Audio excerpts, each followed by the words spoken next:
Hey fellow Dota fanatics, welcome to Gaming Basics, your one-stop solution for mastering the essentials. Let's dive in and level up together. In this video, I'm going to show you how to get Nuker tokens for the newly added event called Crownfall in Dota 2.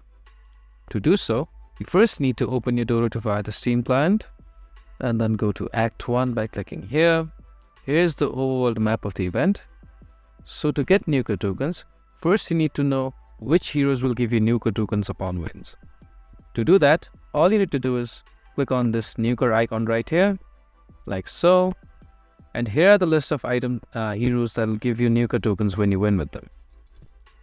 On the right, you'll see the list of heroes that will give you 1 Nuker token upon wins. And Leshrac, Lich, Shadow Fiend, Skywrath Mage, Tinker, Venomancer, and Zeus will give you 2 Nuker tokens. If you found this video helpful, please give us a thumbs up. And if you have any questions for us, please feel free to mention us in the comment section down below. Also, don't forget to hit that subscribe button and ring the notification bell so you never miss out on our latest guides and tutorials. This has been your hosties. Happy gaming!